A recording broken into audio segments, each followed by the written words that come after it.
This Mouthpiece Monday, I'm giving you the rundown of the top 5 items on my scuba travel bucket list, and we're starting right now.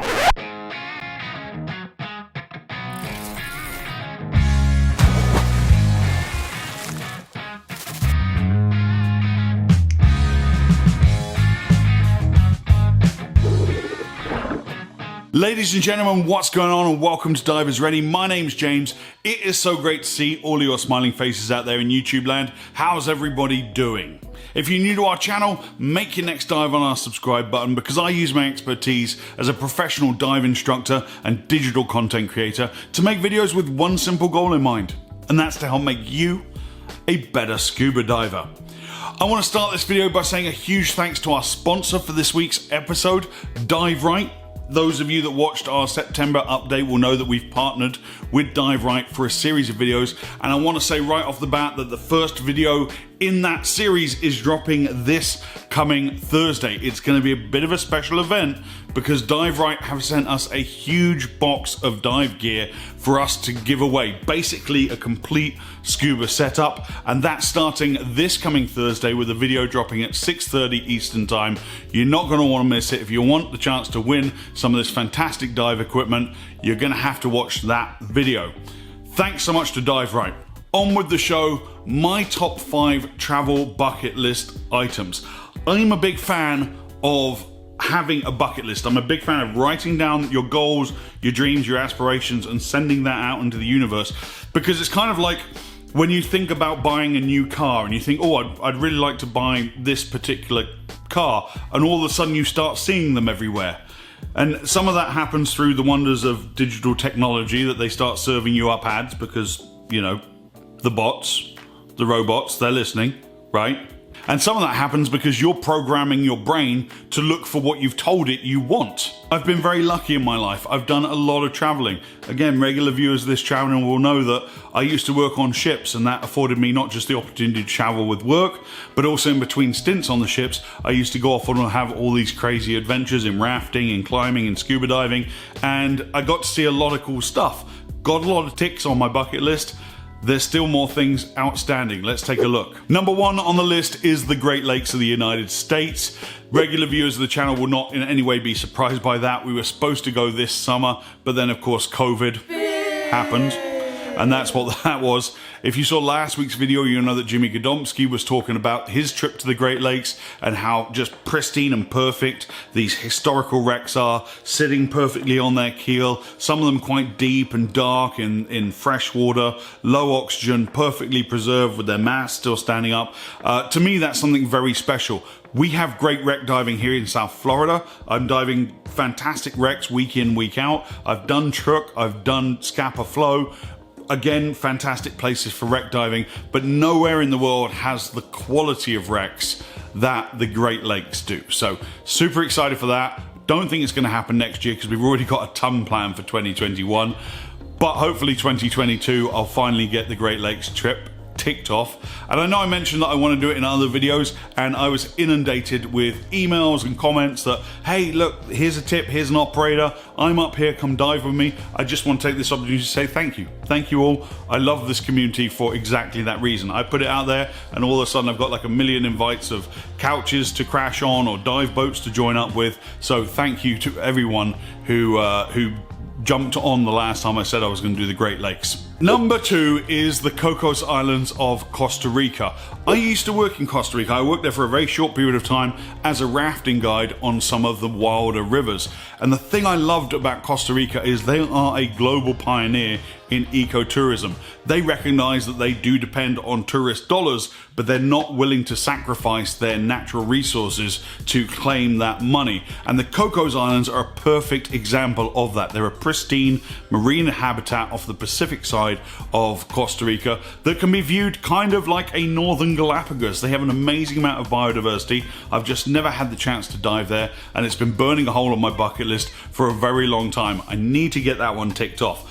I'm putting it out there in the universe. If anybody knows operators out there or can recommend specific dive sites or ways to get out there and do the Cocos Islands, I'm all ears. Let me know in the comments below. Number 3 is Choco, Colombia.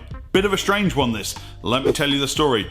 When I was doing my instructor development course in Utila, Honduras, there was a gentleman on that course by the name of Andres from Colombia. We became very good friends. We lost contact for a couple of years, we've come back into contact through the wonders of Facebook, and he is heavily involved with Colombia Underwater Expeditions, and they run expeditions to the Pacific coast of Colombia to a region called Choco.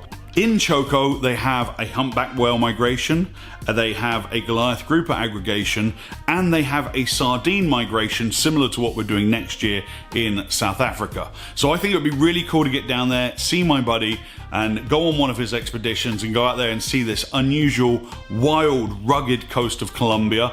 That makes my bucket list. I like to do things that are off the beaten path, that aren't the norm, that aren't the touristy stuff. I like to do the touristy stuff too because there's a reason it's touristy, but this just appeals to me because it's like something that not many people have heard of. Number 4 is I would like to go spearfishing for halibut.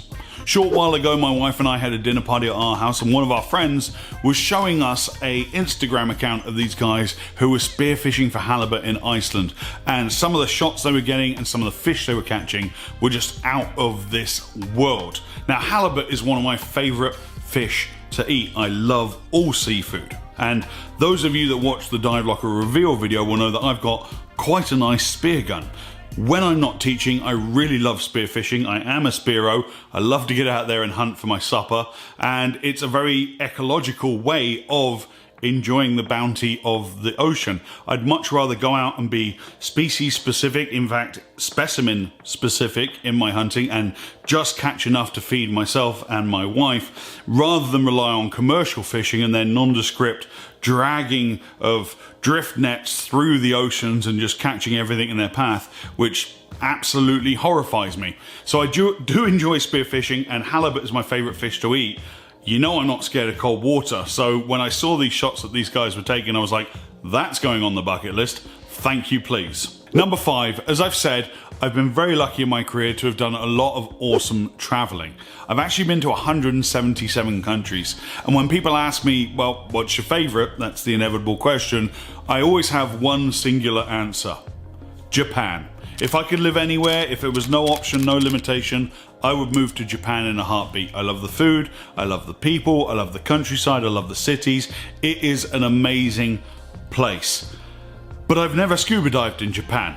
Now, there's a prefecture in the southern islands, the very, very south of the country, called Okinawa. It's got a very big expat community, and they enjoy a Mediterranean climate. And I've been following a bunch of people on Instagram, I'll link them in the description below, that run dive trips around the Okinawa Islands, and like I said, beautiful crystal clear turquoise waters, just like the Mediterranean. So why wouldn't I want to go and do my favorite sport in my favorite country?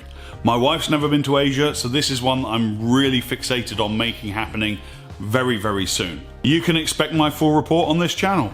So again, the point of this video, guys, is to give you some inspiration. 2020 has been a crappy year, and I'm sure a lot of you guys had trips planned that were going to be bucket list ticks for you, and my message is don't lose faith. 2021 will be better, and years following will be better again still. Dive travel will recover, so keep the faith, make your bucket list. In fact, you know what? Homework for all of you. In the comments section below, I want to see 1, 2, 3, 4, 5. If COVID and time and money were no option at all, where would you go diving? Where would you like to go diving? I want to see what happens when you put it out there in the universe, and then people read your comment and they comment on, oh, I know a guy that runs a dive shop there. You should connect with them, and this, that, and the other, and see those kind of threads built. Will you do that for me? I want to say thank you again to Rite for sponsoring this video and for the upcoming series. Don't miss the video that's dropping on Thursday if you want a chance to win a whole selection of dive gear from Rite. It's going to be massive. Ladies and gentlemen, until next time, this was your Mouthpiece Monday for this week from Divers Ready. Go make those bucket lists, dream big.